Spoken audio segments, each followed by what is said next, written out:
अस्सलाम वालेकुम स्टूडेंट्स। हम अपनी प्रीवियस वीडियो के अंदर जो है वो डिस्कस कर रहे थे कि मल्टीप्लायर कॉन्सेप्ट जो है वो क्या है और वो कैसे काम करता है। अच्छा, जो मल्टीप्लायर का कॉन्सेप्ट है या जो मल्टीप्लायर के अगेंस्ट पूरी एक थ्योरी हमने स्टडी की है, इसकी कुछ अजम्पशंस हैं।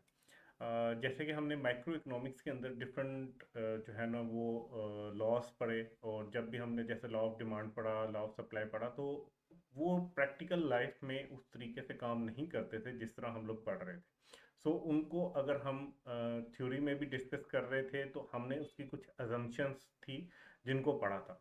अगर वो अजम्पशंस होंगी तो तभी हम थ्योरेटिकली उसको लॉ को एक वैलिड लॉ साबित कर सकते हैं। इसी तरह मल्टीप्लायर का जो कॉन्सेप्ट है, इसके साथ भी कुछ अजम्पशंस लिंक है।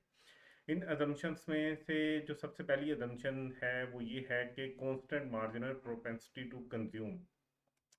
हमने ये कहा कि अगर थोड़ी सी इन्वेस्टमेंट लेके आई जाए तो मल्टीप्लायर काफ़ी बड़ा चेंज लेके आता है आपकी नेशनल आउटपुट या नेशनल इनकम के अंदर। ठीक है, ये मल्टीप्लायर का कॉन्सेप्ट था। मल्टीप्लायर बेसिकली आपकी इन्वेस्टमेंट को कई गुना मल्टीप्लाई करके आपकी नेशनल इनकम या नेशनल आउटपुट को बढ़ा देता है।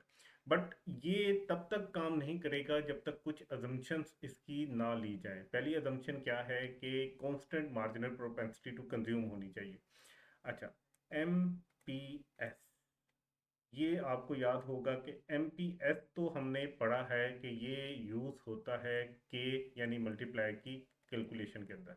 ठीक है, हमने कहा था M P S plus M P T plus M P M, ये तीनों चीज़ें जो हैं, ये तीनों आपको यूज़ करनी पड़ती थी जब आप के की कैलकुलेशन करते थे।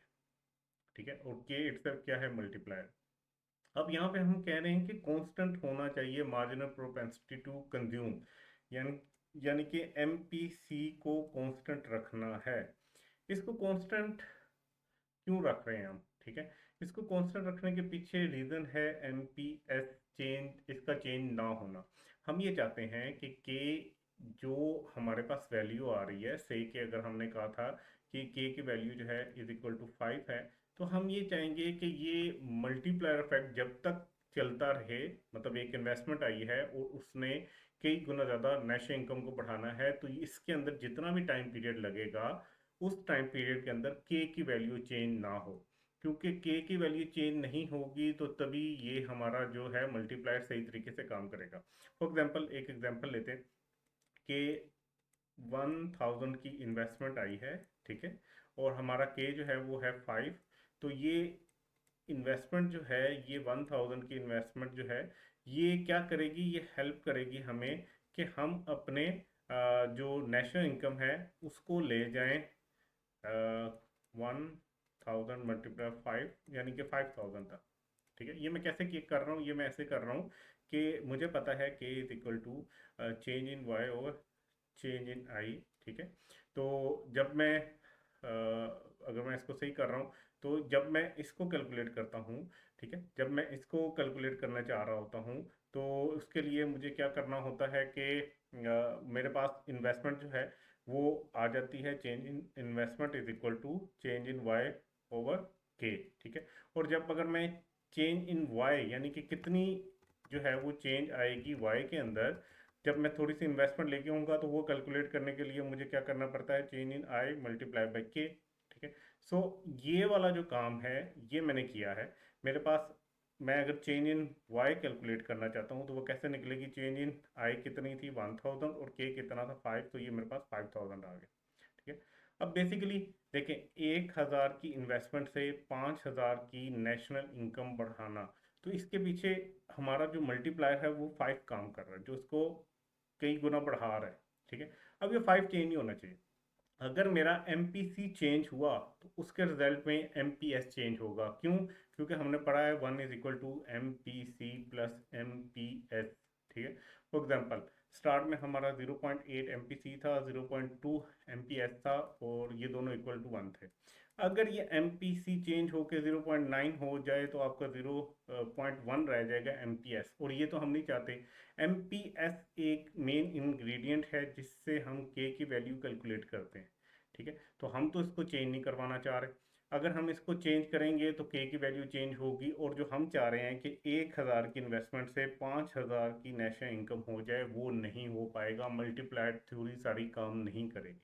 अब ये मैंने इतनी लंबी जो स्टोरी सुनाई है, ये बेसिकली मैंने पहले वाले ही सारे कॉन्सेप्ट को रिवाइज किया, ठीक है।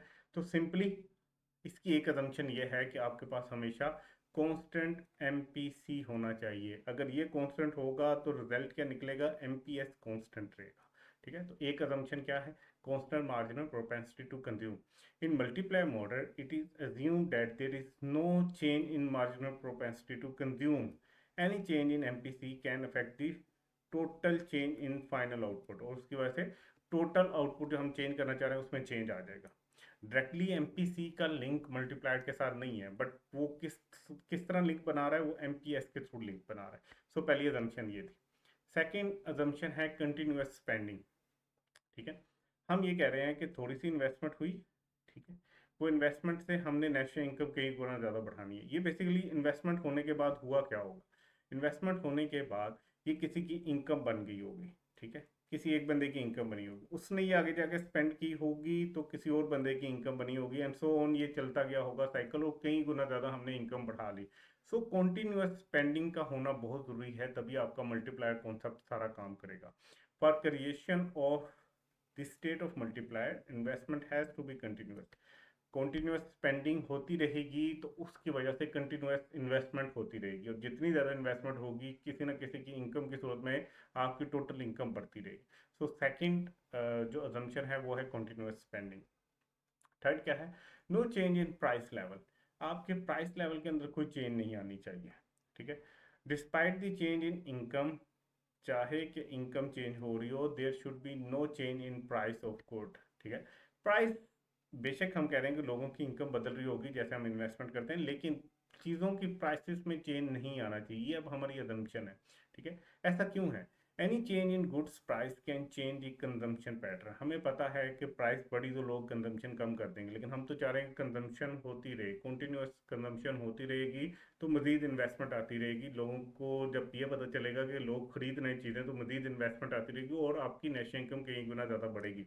सो no change in price level, ये भी हमारा एक अजम्पशन का मेजर पार्ट है कि आपकी प्राइस लेवल में चेंज नहीं होना चाहिए, ठीक है। जैसे ही प्राइस बढ़ेगी तो हमें पता है कंजम्पशन कम हो जाएगी, ठीक है। तो एमपीसी जब कम हो गया तो इसका मतलब यह है कि एमपीएस बढ़ गया, हमें तो एमपीएस को छेड़ना ही नहीं है, उसको कांस्टेंट रखना है। सो ये भी एक अजम्पशन है। नेक्स्ट है, full employment has not been achieved, ठीक है। देखें, हमारा जो मल्टीप्लायर का कॉन्सेप्ट है, वो मल्टीप्लायर बेसिकली कर क्या रहा है, वो कहता है थोड़ी सी इन्वेस्टमेंट बढ़ाओ, मैं कई गुना ज़्यादा तुम्हारी नेशनल इनकम बढ़ा दूंगा। अब ज़रा थोड़ा सा याद करें, हम ये पढ़ चुके हैं, aggregate demand, short run aggregate supply, और लॉन्ग रन एग्रीगेट सप्लाई। ये फुल एम्प्लॉयमेंट का लेवल होता है, ठीक है। इसका मतलब ये है कि हम फुल एम्प्लॉयमेंट से पीछे हों तो ही ये पॉसिबल है कि इन्वेस्टमेंट बढ़े तो कई गुना ज़्यादा आपकी जो है ना वो नेशनल इनकम बढ़ जाए। देखें, जब फुल एम्प्लॉयमेंट अचीव कर लिया तो फिर तो इससे ऊपर जो आगे है उससे आगे तो हम जा नहीं सकते, ठीक है। फिर हमने इस कर्व के ऊपर आ जाना है, ठीक है, फिर हम सिर्फ प्राइस बढ़ेगी। सो अगर हम जो है मल्टीप्लायर को सही तरीके से यूज़ करना चाहते हैं तो इसका मतलब ये है कि हम फुल एम्प्लॉयमेंट से दूर हैं, या तो यहाँ पे हमारा इस टाइम एक्विलिब्रियम है या कहीं यहाँ पे घूम रहे होंगे, ताकि हम जब थोड़ी सी इन्वेस्टमेंट करेंगे वो कई गुना ज़्यादा मल्टीप्लाई होकर हमारी नेशनल इनकम बढ़ा देगी, और हम जो है वो मजीद जो है ना नेशनल इनकम से कि पहले इधर से मल्टीप्लायर इफेक्ट आने के बाद थोड़ी सी इन्वेस्टमेंट आई तो हमारी नेशनल इनकम बढ़ी, तो अब हम शायद इधर आ जाएं, थोड़ा कुछ अर्से बाद अगर ये काम करता रहा तो इधर आ जाएं। मतलब हम कहीं ना कहीं फुल एम्प्लॉयमेंट से पीछे ही स्टैंड कर रहे हैं, ठीक है। तो मल्टीप्लायर इफेक्ट फुल एम्प्लॉयमेंट के ऊपर तो काम ही नहीं करेगा। फुल एम्प्लॉयमेंट से कि आप यहाँ पे खड़े हो फुल एम्प्लॉयमेंट के ऊपर, अब अगर आपने मजीद इन्वेस्टमेंट लेके आनी है तो उसकी वजह से मल्टीप्लायर इफेक्ट क्या करेगा, वो नेशनल इनकम तो नहीं बढ़ा सकेगा क्योंकि आप पहले से अपनी सारे रिसोर्सेज को फुली यूटिलाइज कर चुके हो, अब सिर्फ प्राइस बढ़ना है, ठीक है। सो एक ये भी अजम्पशन है कि अभी तक आपने फुल एम्प्लॉयमेंट का लेवल अचीव ना किया हो। If there is no space capacity in the economy, or economy is operating at full employment, an increase in government investment may lead to inflation, which would lessen the real effect of the investment, ठीक है। वो कहता है कि जब आप full employment अगर achieve कर चुके हो तो मजीद आपके पास रिसोर्सेज ही नहीं है यूज़ करने की। तो अब अगर मजीद इन्वेस्टमेंट आती है तो सिर्फ क्या होगा, आपकी इन्फ्लेशन बढ़ेगी और कुछ भी नहीं होगा। नेक्स्ट है no change in tax rate. एक अजम्पशन ये भी है कि आपके टैक्स रेट में चेंज नहीं होना चाहिए। बेसिकली आपका जो मल्टीप्लायर है वो है क्या, M P S plus M P T plus M P M, ठीक है। तो जो सबसे पहली अजम्पशन पड़ी थी उसमें हमने कहा था एम पी सी को कांस्टेंट रखो, उसकी वजह से आपका एम पी एस कांस्टेंट रहेगा। अब हम कह रहे हैं टैक्स को भी इस तरह कांस्टेंट रखो, ये भी कांस्टेंट रहेगा, तब आपकी के की वैल्यू चेंज नहीं होगी। अगर इन तीनों में से कोई भी चेंज हुआ तो के की वैल्यू चेंज हो जाएगी, आपके मल्टीप्लायर का इफेक्ट उस तरीके से काम नहीं करेगा जिस तरीके से हमने थ्योरी में पढ़ा है, ठीक है। सो टैक्स रेट को भी चेंज नहीं करना। Change in tax rate causes a change in disposable income which further affect the consumption pattern. अच्छा, और टैक्स की वजह से कंजम्पशन भी इफेक्ट होगी और इनडायरेक्टली आपकी M P S P effect होगी। In smooth process of multiplier a stable physical policy is needed. Physical policy जो होती है वो टैक्स से रिलेटेड पॉलिसी होती है गवर्नमेंट की, ठीक है। तो वो एक स्टेबल पॉलिसी रखनी चाहिए, ठीक है। इंशाल्लाह नेक्स्ट हम जो है ना मल्टीप्लायर को मजीद डिटेल में पढ़ेंगे। अपना क्या रखेगा, इंशाल्लाह मिलते हैं नेक्स्ट वीडियो में। अल्लाह हाफिज़।